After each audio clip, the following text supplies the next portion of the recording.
Hey, what's up everybody? Video 44 coming at you in another video. All right, so I've done some homework on 2 more prospects. I don't know if I'm gonna keep on doing this, coming back to you guys and telling y'all about each prospect, or if I'm gonna wait until the end to come up with a summary or whatever, but just going down the line of what the consensus is essentially saying, although the top 3 are out of order as far as my homework's done.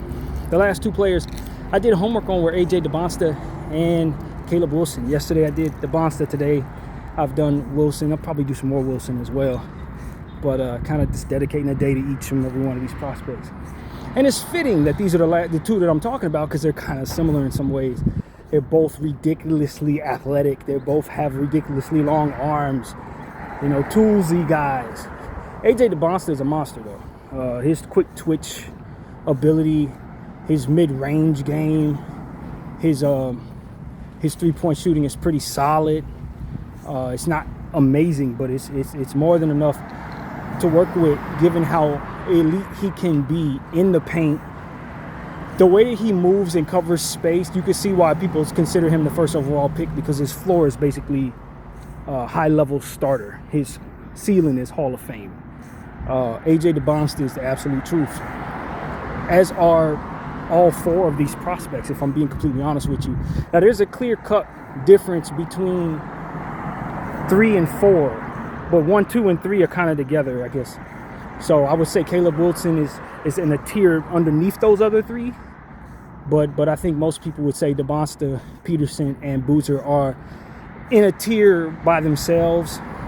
Some people separate Boozer from Dybansta and Peterson. Some people separate, you know, but at the end of the day, I think it's a 3-man race for the 1 spot. And then if you get 4, you feel great about grabbing Caleb Wilson. I think that's how that works. So we'll start with a little bit of Dybansta. Extremely powerful runner, athletic as all hell, but he doesn't have great explosiveness on contact, which is something very specific. He has great explosiveness, but if he gets hit in midair, he's not the type of dude that's gonna dunk on you. He's probably gonna he's gonna probably have to adjust, you know what I mean? As opposed to just slam dunk over you like LeBron would or something like, you know what I mean? That's not where he's at in his production yet. But he's 19 years old and he's still got a lot of grown man strength to garner. Dybansta has great switch handle ability for his size. He's like 6'10", 210.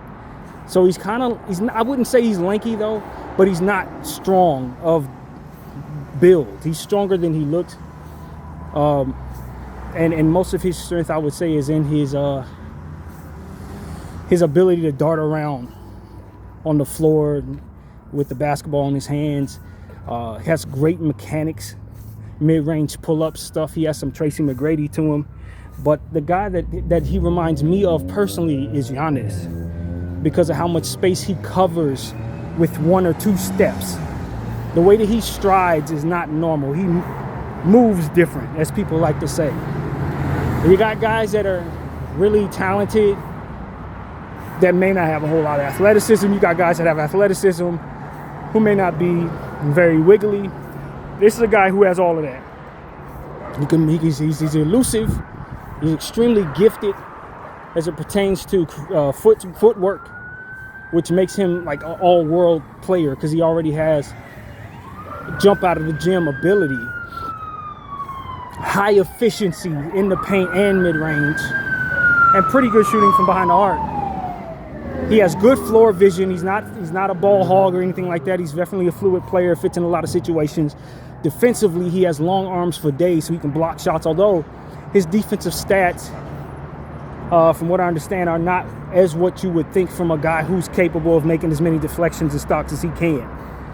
So he's going to have to work on some things in defensively, but he has the makings of being able to develop into a great defender as well as a great offensive player. And then you just got this super freak athletic long stride type dude that can dunk from pretty much anywhere and can score from all 3 levels. Good free throw shooter, good mid-range shooter, solid to very solid 3-point shooter, you know. And he's only like, I don't think he's going to be 19 on draft day.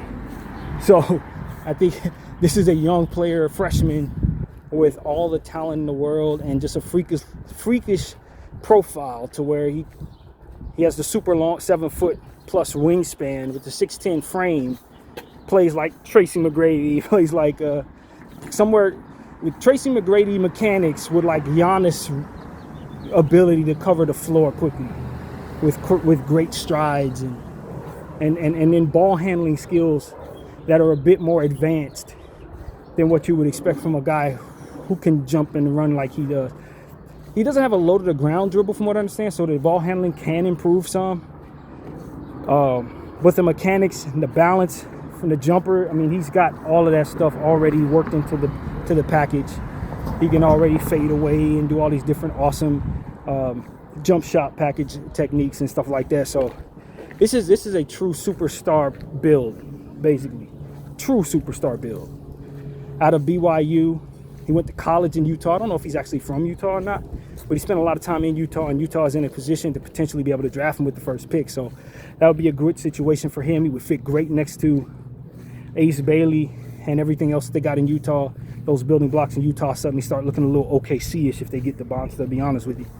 Like Jaren Jackson and those guys, they turn into suddenly a contender, basically. You get that type of talent on this team right now. So yeah, I don't think Utah passes him up if they have an opportunity. I think that's exactly where he and his people probably would like him to go and stay home. I personally think he would be great in really any situation after doing homework with him. I don't think there's a team in this league that doesn't want him. There's not a team in this league that can't use a 6'10" video game. Basically is what he is. He is, and that is exactly what he is.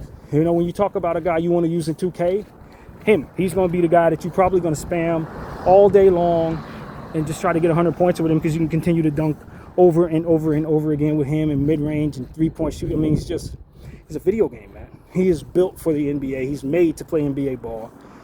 And he's really good at what he does on top of it. He's not just rendered to being a very good player because of his athleticism. He's also very good.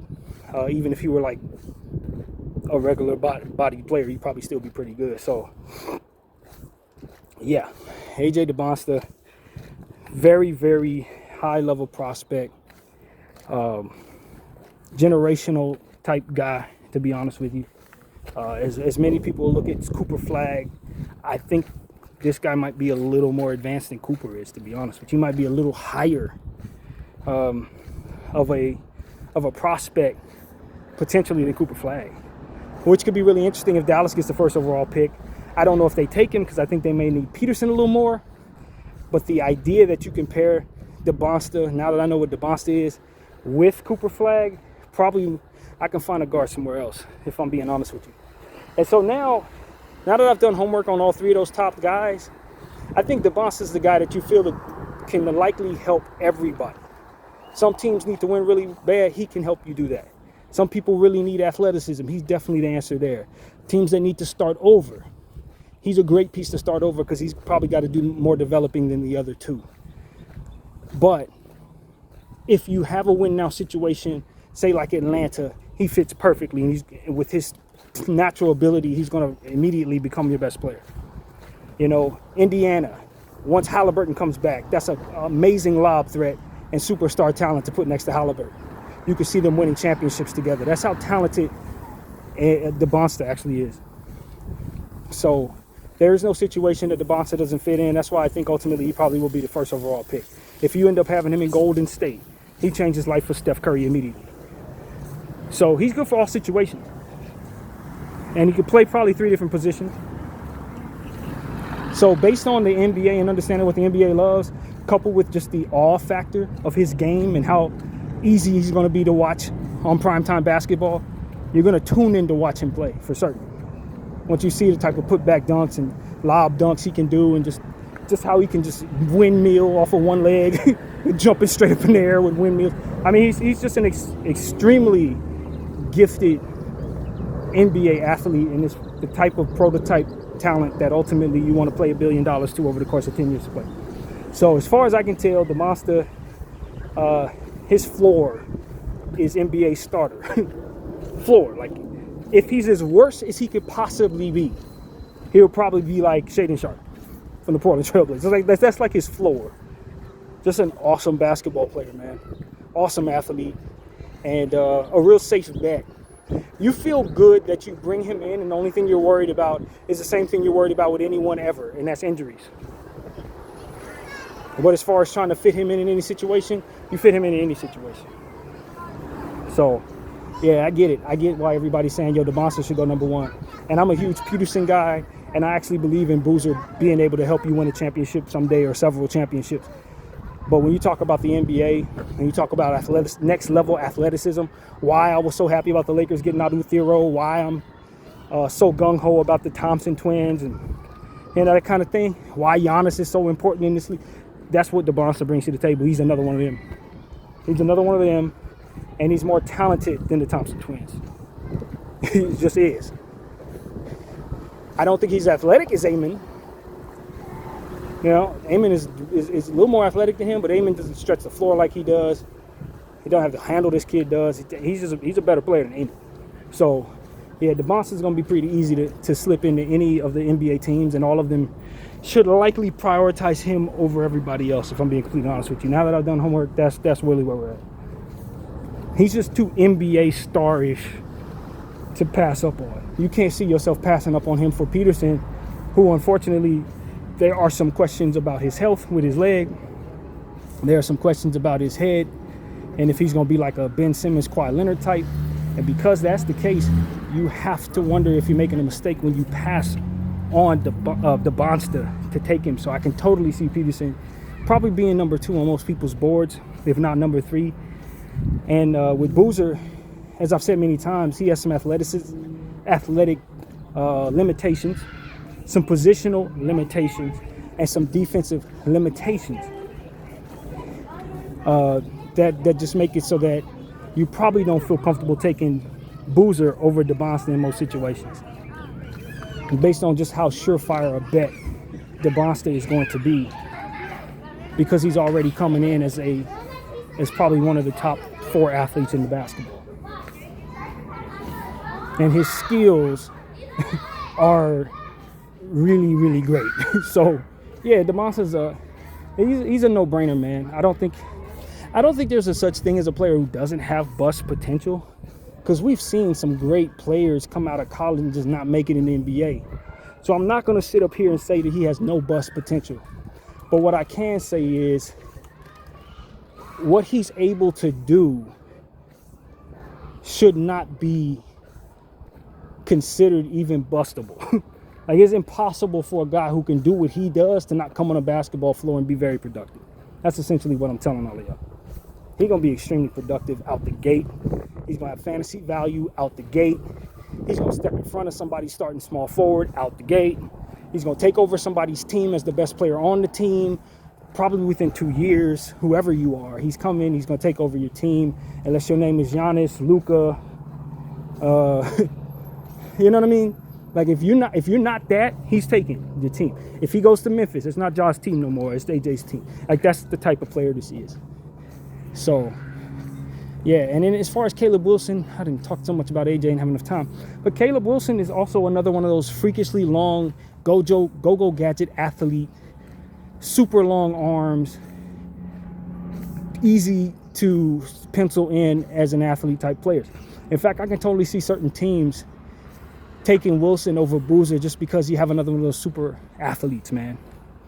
Can't shoot the 3 very well, but he does have a decent startup set shot from behind the arc. So as he works on his 3, he'll be a good guy to where if you leave him back there, he can stretch the floor enough to create space for himself and others. But as far as counting on him to be able to pull up on the move and stuff like that, I don't think that's necessarily what he can do for you. He doesn't shoot a lot of 3s either, so the majority of what he's doing to do is in the paint. Excellent stocks player. He picks up basically 3 stocks a game, blocks, and I think he averaged 1.4 steals and 1.5 blocks or something like that in college for North Carolina. And from what I understand, the style that North Carolina ran didn't really give him many screens at all, so he was always going up against defense without any screen set for him or nothing like that. So in the NBA, you could probably exploit what he can do more if you run a more traditional NBA offense. So he's going to help you on both sides of the floor. He has a nice mid-range package as well. So he's not just rendered to the paint, but he shoots great in the paint. He shoots He looks like he's going to be a very good two-level scorer and two-way talent, I guess is what I'm trying to articulate. He can help you on both sides of the floor. He does have some growth to do defensively. He doesn't quite have that lock-in defensive ability that you would probably see from Peterson and Dybansta, but he can still affect things with his length. That's going to make him very productive, and if he ever locks in defensively, he can be a great defender. But he's going to have to learn certain things. He's going to have to read, process a bit better and stuff like that defensively in order to be elite in that way. So there's a big difference between him and Dybansta in those regards. But they both have ridiculous strides. They both bring next level athleticism to this league. They both can be great lob threats and putback threats. From what I understand, Wilson is an excellent offensive rebounder. That's where he really shined in college. So if you need to stretch the floor, you're probably going to have to find that elsewhere, especially early on. He's much more of a project than Dybansta. Even though Dybansta, I'd say, is somewhat of a project in a way too. But I don't think you should probably go for him if you're trying to win now with a piece. I think he can help a team, but when it comes to the playoffs, stuff like that, you probably would love to give him like a year or two before he's a real starter in this league, as opposed to the other three who should be able to step in right now and help a team. But, you know, Wilson is an excellent athlete, a next-level athlete, a fantastic lob threat, improves your defense immediately just off the strength of his length, impossible to deal with because of it as well. He's going to block a lot of shots, steal the ball a lot, rebound a lot, and jam all day long. Very fun video game player to use. And if he ever produces a jump shot from behind the arc, he can be a legendary type player too. So this is a very, very elite draft, man. Very elite. Just off the strength of those four players, it's an excellent draft. But from what I understand, the next four are really good too. So it's like, I'm looking forward to doing more homework. Like I told you guys before this video started, I have a lot more homework to do on Wilson to really understand him better. But yeah, I'm excited about this draft. It's too bad the Lakers are not in the mix, because I would love to bring this type of talent to the situation. And keep an eye on teams like OKC and Memphis. Memphis has Orlando's pick, and Orlando's falling in the standings to a point where now when you do the draft simulator, Memphis has a chance at 2 lottery picks. So at one point when I hit the draft simulator, they had the number 1 and number 2 pick with their own pick and with Orlando's pick. So if that holds up, that could be interesting. And of course, OKC has the Clippers pick, who right now are outside of the lottery, but if they lose a couple games, could find themselves in it. And then they also have someone else's pick as well who's in that same position. So yeah, there's a strange world where Memphis could get 2 top 4 picks, and if things get worse for certain teams, OKC could be in the mix for 2 top picks. So that's just type of scenarios that we didn't talk about in our last video when we discussed all of that. So yeah, man, keep your eyes open, man. We need Orlando to win some games. I'm not against Memphis being able to rebuild their situation really fast. If something like that happens, it's not the worst thing in the world. It's more so the worst thing in the world if OKC does it, obviously. But yeah, man, that's pretty much what I wanted to say, man. Just break down Dybansta a little bit, and Wilson, what little I know of him, and just tell you guys that the NBA is getting significantly more athletic just from those 2 players coming into the league. You talk about a jump in athleticism probably by like 15% just off of 2 players alone. So if you don't have wings that can jump and lob and stuff like that, you'd better find them, because if you can't find a way to be athletic in the NBA that's coming in, you're gonna find yourself in a whole lot of trouble. That's what it really comes down to. I would tell my Lakers, we need to start preparing for how important it is to match these wings and these toolsy guys, because they keep coming, man. That's really what it comes down to. We're already at athletic deficiency, but in a world where Dybansta goes to one of our rivals and Wilson goes to our rivals, suddenly now you have 2 more teams that could potentially take a season series from you just off the strength of their athleticism. So that's very important for teams that are not so athletic. Los Angeles, New York, y'all got to start finding some athletes and find them fast, man. Video 44. I thank you all for watching. I'm out.